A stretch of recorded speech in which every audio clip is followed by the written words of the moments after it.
next speaker has joined the team of World of Warcraft in 2005 and has since contributed to several World of Warcraft expansions such as Burning Crusade and Wrath of the Lich King, as well as Diablo 3, The Reaper of Souls. Most recently, he has completed work on World of Warcraft Legion as lead game designer, where he helped guide the development of several zones, class campaigns, and the Demon Hunter class. Ladies and gentlemen, put your hands together for Mr. Luis Barriga. Hi, everybody. Can you guys hear me? All right, great. So this is team effort, game design as a collaborative process, and I am Luis Barriga from Blizzard Entertainment. Please silence your cell phones so that we're not interrupted during the lecture. And then I just want to say I'm super happy to be in Poland for the first time. Awesome place. So, thanks. A little bit more about me. So I've been at Blizzard for 11 years, mostly as content developer. I've done a little bit of systems, and then most recently, lead game designer. Some of the projects I've worked on, as mentioned, World of Warcraft Burning Crusade, Lich King, Cataclysm, Diablo Reaper of Souls, Warlords of Draenor, and then most recently, World of Warcraft Legion. But prior to that, my background is actually in handheld game design. So before MMOs, I did Game Boy Advance games. Very small teams, 6 to 7 people, and I was usually the only designer in a game. Sometimes we get a little bit of time from someone else. So it went from doing all of the design, top to bottom, all of the level design, all of the character abilities, all of the bosses, all of the UI, to basically doing a little bit more collaborative work in a bigger team. So it's quite a difference. But probably the biggest difference is one of company culture. When I came into Blizzard Entertainment, I started noticing that if you fire the credits up for any Blizzard game, the very first entry is game design by Blizzard Entertainment. Whether it's Diablo, World of Warcraft, even Hearthstone, right? It's right there, very first entry. Now, you could think maybe that's something that they just do, or we just do as a company to make people on the team feel good, right? Like, yay, go team, right? But no, it's actually a company value that every voice matters and that game design gets input from everybody. So if the entire company is helping out with game design, then what does that mean for the designer? What does the designer actually do? So that was actually a learning process for me. Coming into Blizzard, it was my thought that, well, the designer is the person that comes up with all the ideas. Well, okay, sometimes, but not primarily. It's actually a small fraction of the time that you're the one coming up with the ideas in a collaborative environment like that. At Blizzard, all the way back in the days of Rob Pardo, right, like we had this thought that designers, game designers, were curators of ideas. So we would seek out and find all the best ideas, find the ones that would fit in our game and put them in our game and make them really, really good. And these ideas could come from anywhere, from the team, from other games, from the community, right? It's something that Blizzard's really known for. Like, we take ideas from another game and we really, really polish them to perfection. But then there's another layer kind of beneath that. There's this integrating process, the process of integrating ideas into your game. So you identify how design elements fit together. That's where your designer mind comes in handy. And then you implement and identify opportunities for evolution. How do we make an idea better? And then also identifying success when something is good enough, and then failure, when an idea shouldn't have been there to begin with. This process actually, I went to a talk by a fellow from Ubisoft, his name's Richard Carrillo. He had a really, really cool analogy for this process, which is basically, if you think of design ideas as almost like these Lego blocks. So you have a bucket full of Lego blocks, and what the designer's job is to do is to take all those pieces and figure out how to put them together. So if you take this element of a game design out of the picture, what happens to the game? And if you introduce this other element, what happens to the game then? I think it's a really apt analogy. I really like some. I'm stealing it. And then you have another layer that's actually a very social layer that was very, very new to me, right? It's this championing of ideas. So it's not enough to do your part in the game as a designer. Once you get into big, big games, right? Like your part of the design affects other people's part of the game and vice versa. So it becomes really, really important to champion ideas to the team, evangelize the whys and the goals, and then create alignment so that you guys are all pulling in the same direction. So that's a lot of words. Let's put it in meme form, right? You guys are familiar with this meme probably. What my mom thinks I do, right? Like my mom thinks I just goof around and have fun all day, which partly true, right? But to this day, when I come visit her, she's like, okay, when are you going to get a master's degree, just in case the game design thing doesn't work out? So 11 years at Blizzard, have been a lead game designer, and still can't get any respect from my parents. Then there's what other devs think I do, right? They think, oh, design is the person that thinks about the game, stares at a wall full of ideas, and they connect it all together. There's a little bit of that. But I feel like what I actually do most of the time is the social layer. Basically championing ideas, creating alignment, and making sure that we're all helping each other's ideas and our design be harmonious. Another way to put it is the books that I feel have been really influential in my growth as a designer. If one of my guys comes to me and is like, hey, can you recommend a book that would make me a better designer? 10 years ago, I would have recommended this one, Design of Everyday Things. I would still recommend it. It's basically a fundamental book on design where you will learn things about like affordances, right? Like how function and form fit together. Then 5 years ago, I probably would have recommended Flow. Really, really important book in understanding moment-to-moment experiences, which is very important and very applicable to gameplay. But now more recently, I would recommend books like this, Mistakes Were Made by Carol Tavris. This is a book on cognitive psychology where you learn that, hey, human beings are actually not rational. There's phenomenon like cognitive dissonance and confirmation bias that once you're familiar with them, you can learn how to kind of get your goals across a little bit better. It's something that it's interesting. As game designers, we often feel like, well, I put forward a really coherent game design argument, but my idea still didn't get any traction. Why did that happen? And it's this sort of book and these sorts of ideas that kind of help you understand why. So how do we get there? How do we get to this point where a game designer is actually not only doing game design, he's doing all these other things, he or she, right? So the designer's job is actually to create gameplay. So yes, we write design docs, yes, we write paper design, and yes, we work on tools, we make scripts, maybe we do Excel spreadsheets, right? But gameplay does not live in any of those places. Gameplay does not live in a doc, gameplay does not live in a tool, right? Gameplay lives in the interaction between the player and the game. And that can be the moment-to-moment interaction, very immediate. It can be the metagame, sort of like longer term, or it can be in the player's imagination. Now, unless you're a mind reader, you can't get all those three layers. To get all those three layers, you really need to rely on things like feedback. And it's really hard to give yourself feedback, so you're going to need to rely on others. And then, also, AAA games are big. We can't do it alone. You can't do every micro decision that's going to amplify your design or to undermine it. So it doesn't matter if it's art or engineering. All the time there are decisions being made that are helping your design or they're countering your design, and you need to make sure that your team is aligned to prevent that. So here's the thing about feedback. Feedback hurts, right? So we often take feedback personally. It's completely natural. It's just human nature. It's our first instinct. And I'm going to talk about these things, and I'm actually not very good at all these things, so I often catch myself having the wrong reactions. So do as I say and not as I do, right?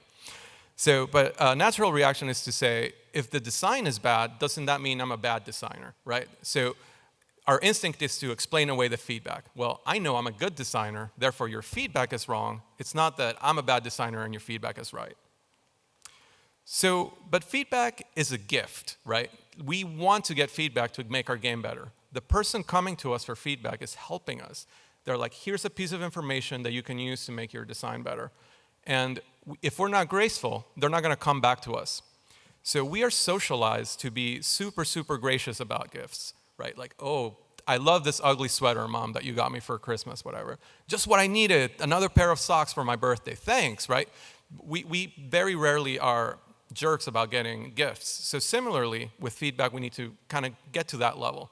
But the thing is, we're not socialized as human beings to give or get feedback. It's not like when you're standing, at the coffee shop that you're used to approaching a stranger and going, hey, man, I love your shoes, but the shoelaces should really be maroon instead of red. We just don't do it, right? We mind our own business, and when someone gives us any sort of unwarranted feedback, we react defensively. That's our natural instinct.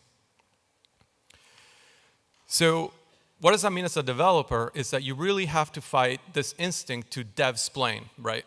explaining why the feedback is wrong or incomplete or misguided, right? How often does someone give us feedback and we go, oh, here's the piece of information that you don't have, and if you only knew that our tool was broken for this period of time, you wouldn't even give me this feedback.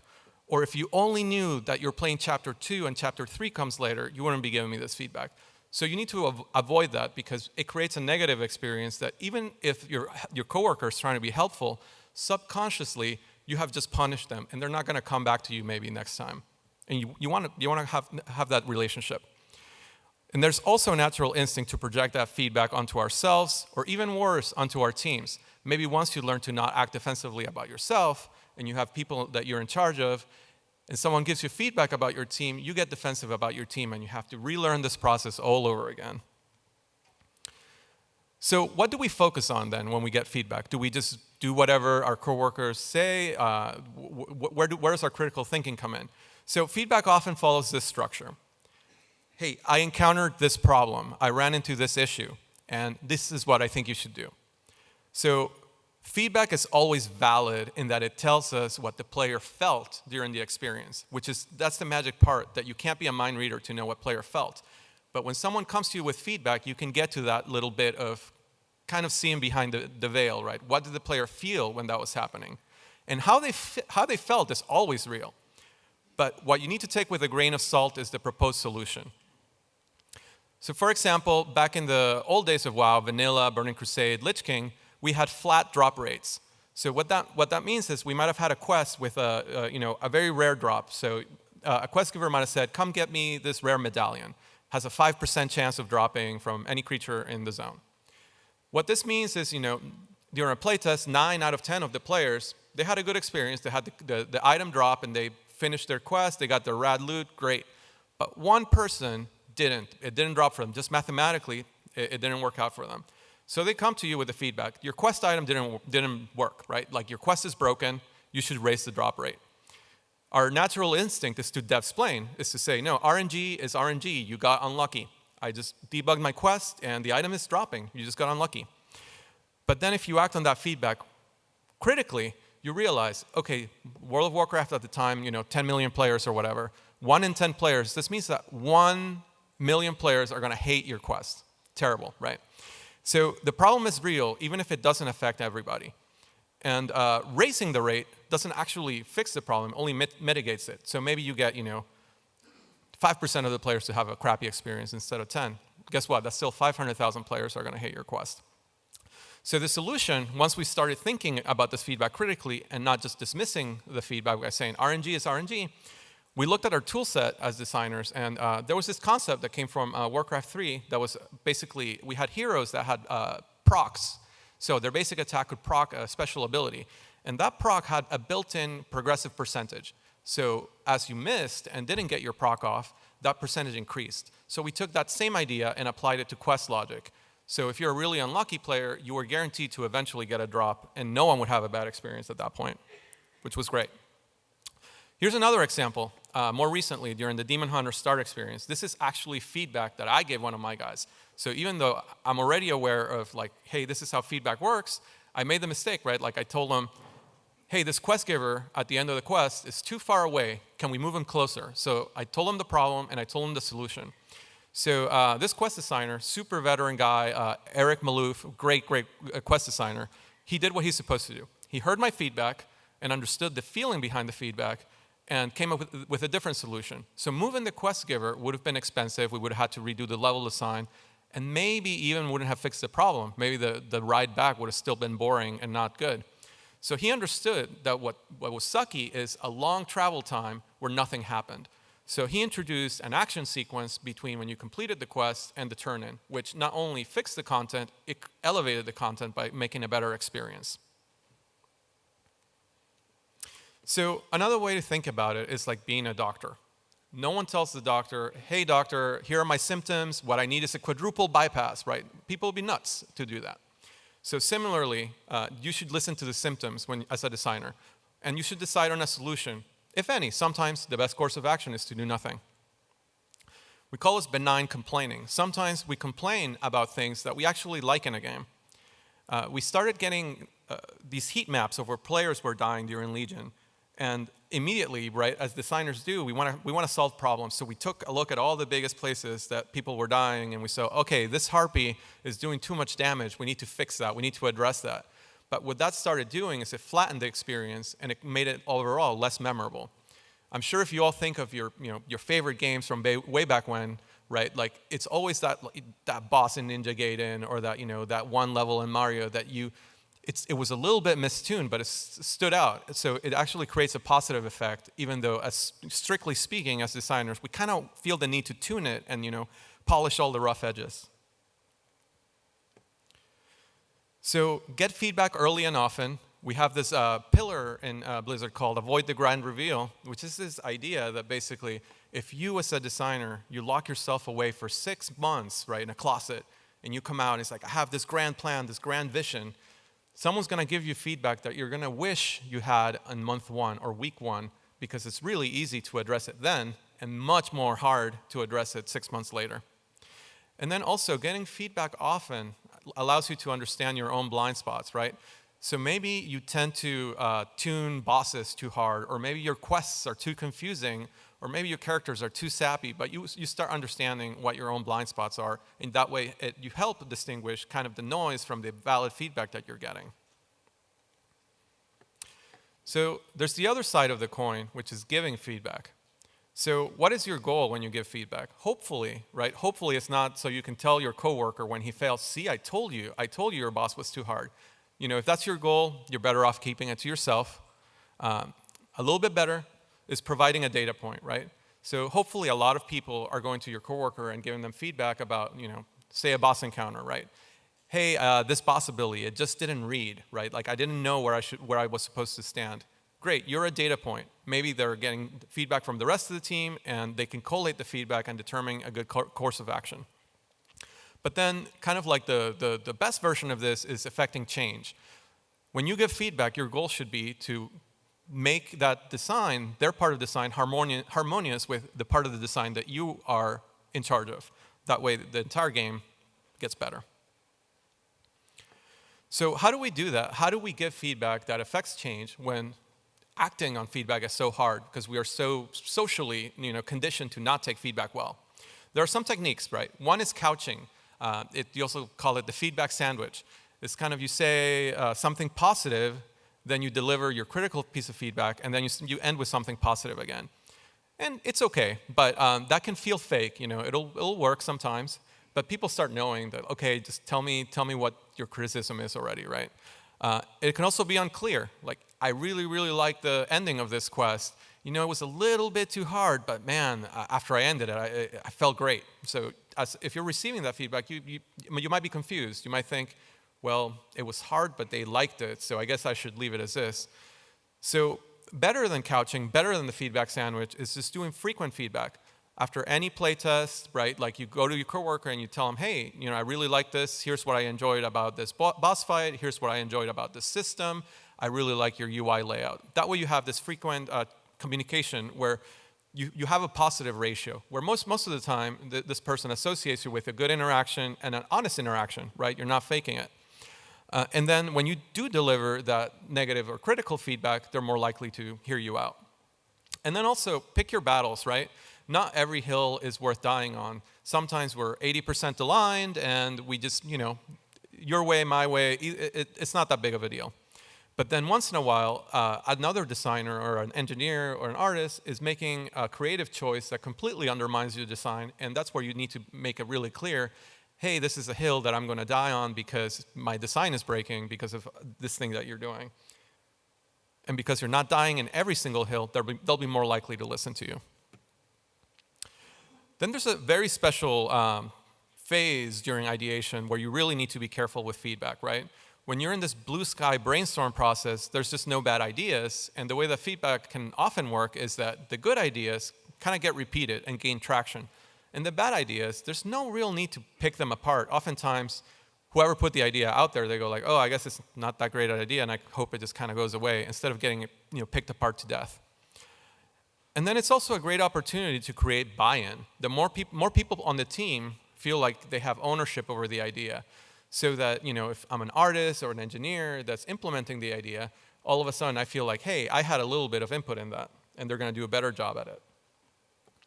So the first time I experienced this version of that was during Diablo Reaper of Souls. A designer called Andrew Chambers, he was in charge of the Crusader. So coming from a different team, I was expecting Andrew to come up with a paper design, then all of the designers would get feedback on, and then he could make alterations. But instead, what he did, because it was a process on that team, is he brought the entire team together into one big gigantic room, broke everyone up into groups, and then they did a blue sky brainstorm with Post-it notes for active abilities, passive abilities, perks.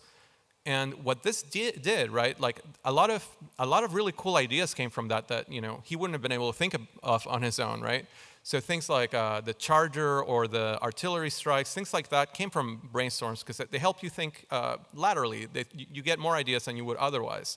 But then the other thing it does is even obvious ideas like, well, Crusader uses shield, so he should have some shield abilities. Or the Crusader's like a version of the Paladin from D2. So he should have some paladin-like abilities.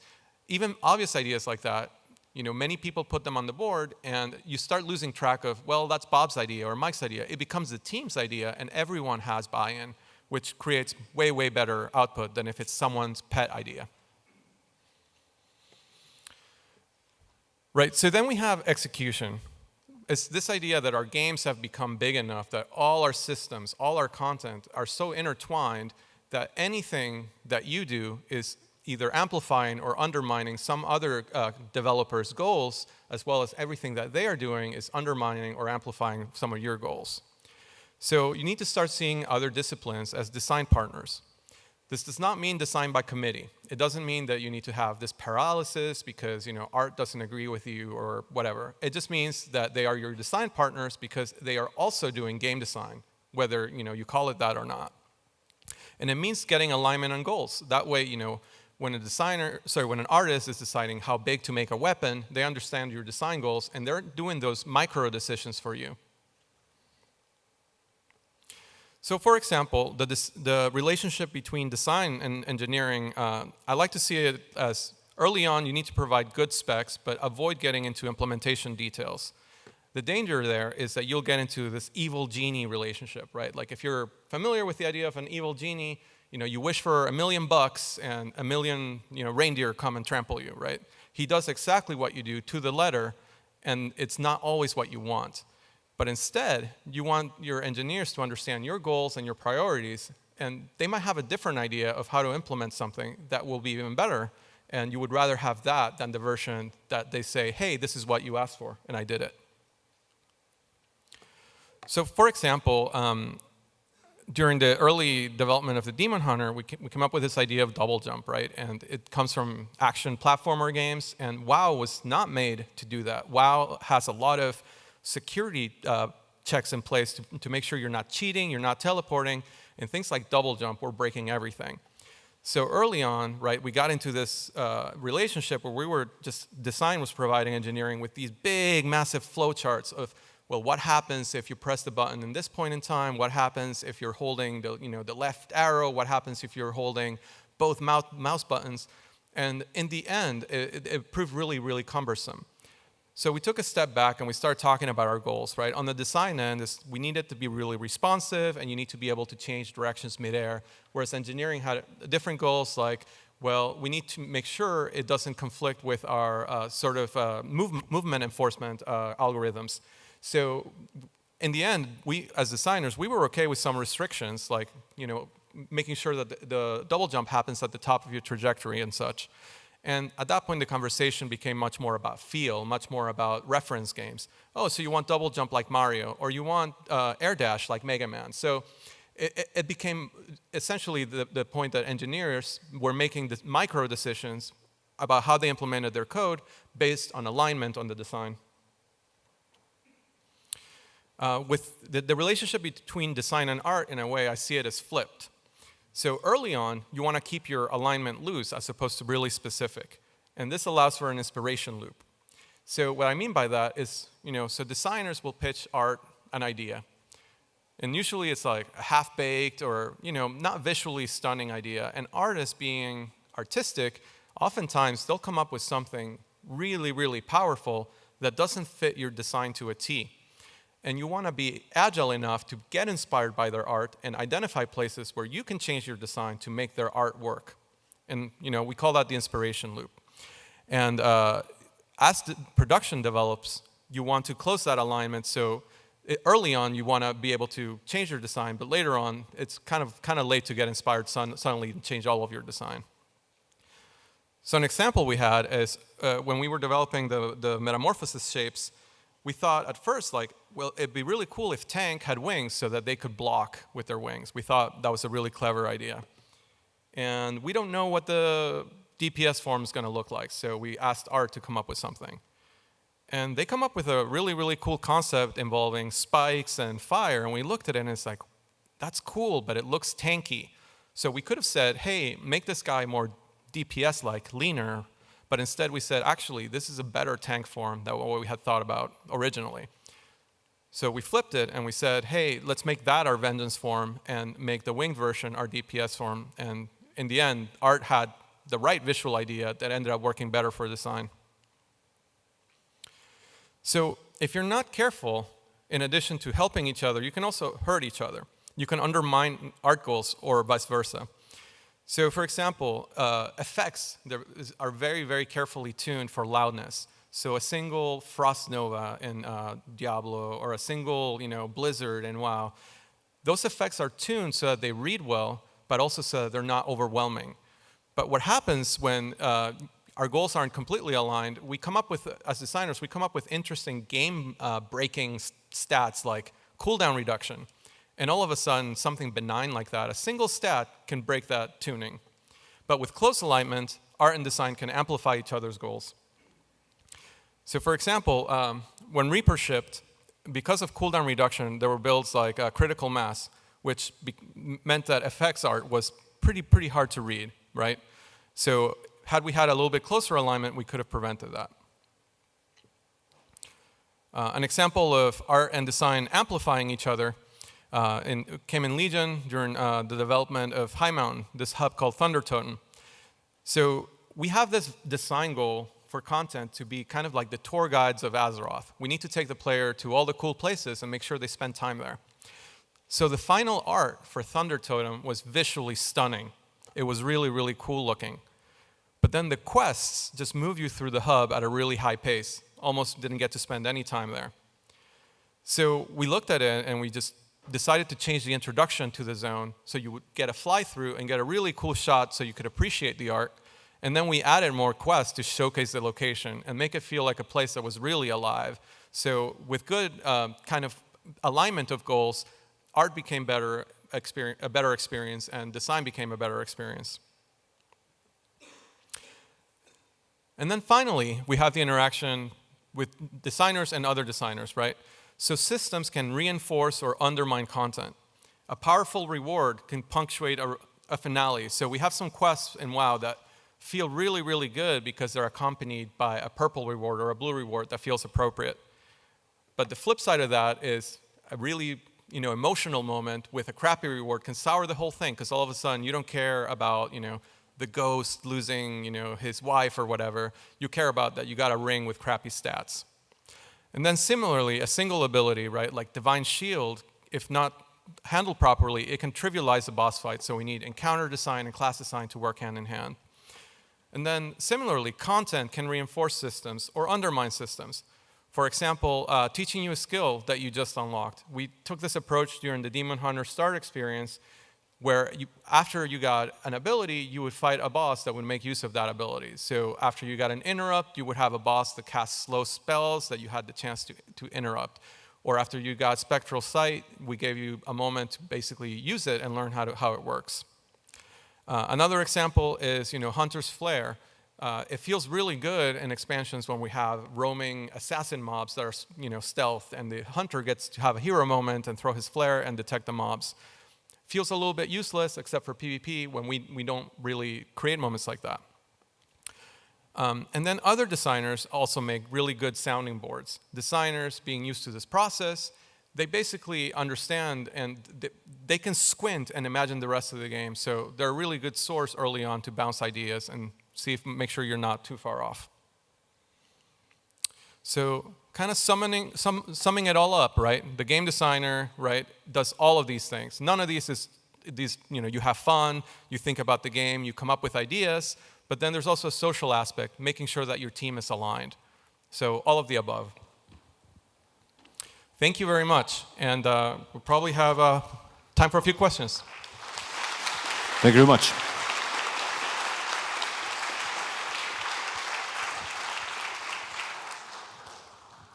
Okay, just raise your hands, yeah.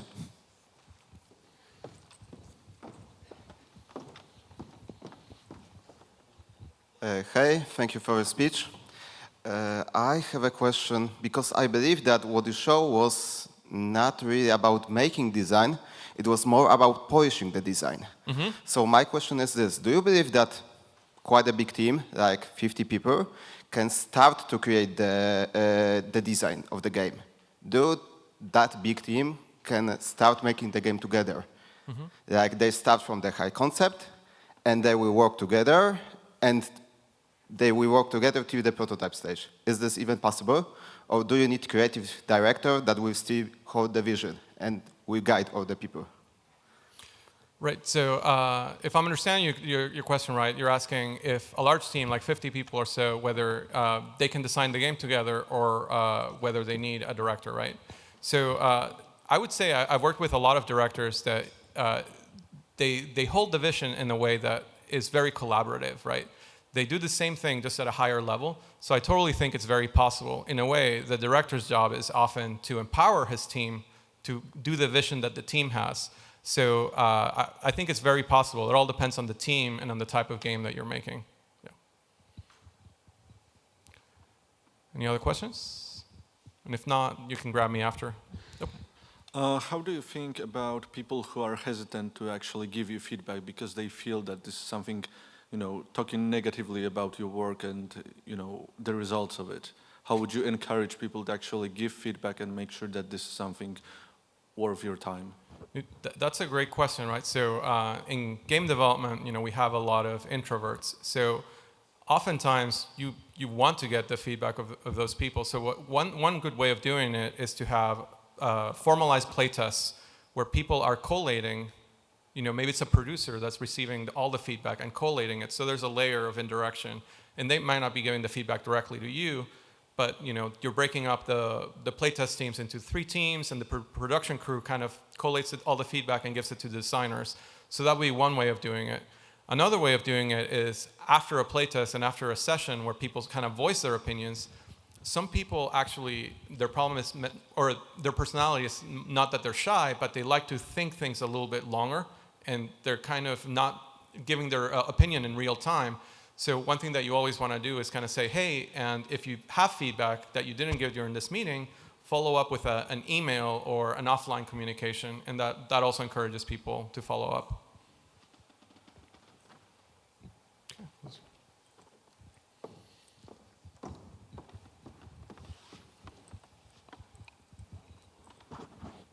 Hey, hello. So you've mentioned that it's good to give feedback pretty often, but tell me, what if in a team the amount of feedback that people receive is like very, I would say, different. Some people like to get feedback after each iteration, which could be like from 10 minutes to a few hours. Some people like to hold, do that kind of great reveal of after 3 weeks or 2 weeks, and hey, that's what I did. And it's hard to force them to actually show that before because they complain, oh, it's too often. So that's a good question, right? And I feel like 2-3 weeks, that still doesn't sound unreasonable. It all depends on your development cycle, the size of your team, the maturity of your team, the relationships, whether those have formed already. But I will say that it's almost too hard to have feedback too often, because you can always kind of like postpone acting on the feedback. You can collate it. However, it's really easy to not get enough feedback often enough. So again, 2 to 3 weeks might be totally reasonable for a longer cycle where it takes longer iterations, right? You don't want the team to be playing the stuff that. So here's a good example, right? Too often would be if the team is playing the same version of the game without an iteration, where they look at the build and they don't see that any changes have been made, because then they feel their feedback just does nothing. So that has happened to us during kind of like, we do this thing called strike teams, and we do internal testing. So, if the Diablo team has a build or the WoW team has a build, we will get a strike team from external teams within the company, within Blizzard, to give us feedback. And when those builds aren't updated with their changes, you often get the strike teams to start feeling like they lose interest because their feedback is not being acted on. So you want to make sure that at some point you start incorporating that feedback, and if that makes that loop a little bit longer, then it's still better to do that. Okay. Anything else? And We still have time.